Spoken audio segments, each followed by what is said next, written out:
রাজবাড়ীর সঙ্গে ঢাকার যোগাযোগ ব্যবস্থা আরও সহজ করতে এই পথে দুটি কমিউটার ট্রেন চালু করেছে রেলওয়ে। শনিবার দুপুরে মাদারীপুরের শিবচরে এক অনুষ্ঠানে ট্রেন দুটির উদ্বোধন করেন রেলপথ মন্ত্রী মোহাম্মদ জিলুল হাকিম। এ সময় এই রুটে আরও ট্রেন বাড়ানো সহ বিভিন্ন পরিকল্পনার কথাও জানান রেলমন্ত্রী। মাদারীপুর ও মুন্সিগঞ্জ প্রতিনিধিদের পাঠানো তথ্যছবিতে আপনপুর ডেস্ক রিপোর্ট।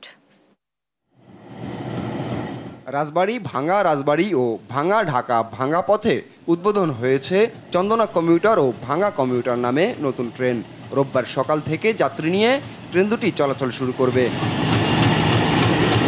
শনিবার বেলা 12টার দিকে মাদারীপুরের শিবচর রেল স্টেশনে কমিউটার ট্রেন দুটি উদ্বোধন করেন রেলমন্ত্রী জিল্লুল হাকিম।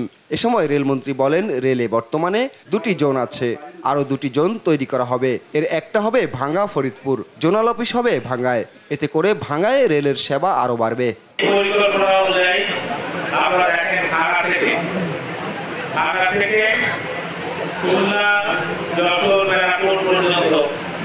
আমরা নতুন ট্রেন লাইন চালু হচ্ছে আগামী 2 মাসের মধ্যে।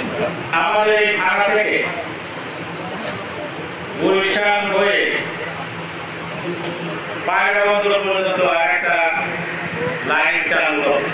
চন্দনা কমিউটার ট্রেনটি রাজবাড়ী স্টেশন থেকে ভোর 5টায় ছেড়ে ভাঙ্গা রেলওয়ে স্টেশনে পৌঁছাবে সকাল 6টা 15 মিনিটে।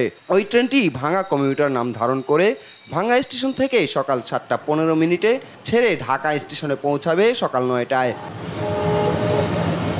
আবার ভাঙ্গা কমিউটার ট্রেনটি ঢাকা স্টেশন থেকে সন্ধ্যা 6টায় ছেড়ে ভাঙ্গা স্টেশনে পৌঁছাবে রাত 8টায়।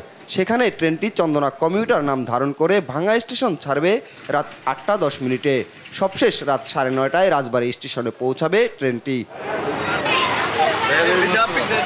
আপনপু, নিউজ ডেস্ক, দেশ টিভি।